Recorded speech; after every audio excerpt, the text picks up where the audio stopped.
La conjoncture économique est difficile, mais l'armée de terre, elle, continue à recruter. L'année dernière, en Charente-Maritime, près de 160 jeunes ont été admis sous les drapeaux. L'objectif est le même cette année. Cette semaine, 20 volontaires ont signé leur contrat. Liane Courtet et Mathilde Baron. Une signature qui va changer le cours de leur vie.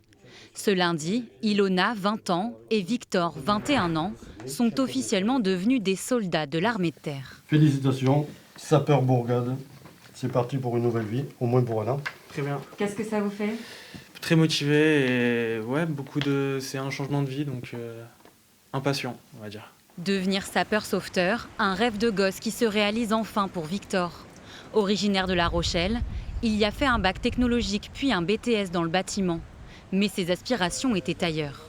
Je trouve ça important de s'engager pour venir en aide aux populations, que ce soit dans le monde entier, pas à travers des frontières. J'ai envie de faire ce métier pour me rendre utile au monde. Comme lui, Ilona se rendra dès le lendemain sur son nouveau lieu de formation. Oui, c'est beau. C'est gentil. Alors, Ouais, ça s'est bien passé, nickel. Ouais. Je suis soldat maintenant, t'es soldat. un ça y vrai est, petit c'est militaire. bon. C'est parti pour 5 ans. Ouais. 5 ans dans le domaine des transports, comme son père. Il a posé 3 jours de congé pour l'accompagner dans cette nouvelle étape. Pour moi, c'est une fierté qu'elle signe son contrat d'armée. Et au moins, ça lui fait un emploi pour plus tard, pour l'avenir.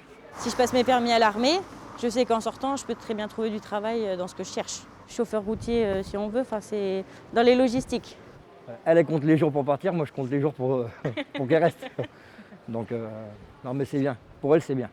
Leur donner un avenir, un cap, c'est tout l'objectif de ces recrutements. Ce mois de février, 20 jeunes ont été admis dans la région. C'est 2 fois plus qu'en temps normal. Vos obligations, elles sont assez nombreuses. C'est encourageant en tout cas. En tant que père de famille, en plus, on ne peut que se réjouir d'avoir des jeunes dont on pourrait être les parents qui osent venir nous voir pour oser se mettre en danger, pour autrui, pour servir, pour être utile. C'est ce qui les motive avant tout, donc oui, c'est une fierté.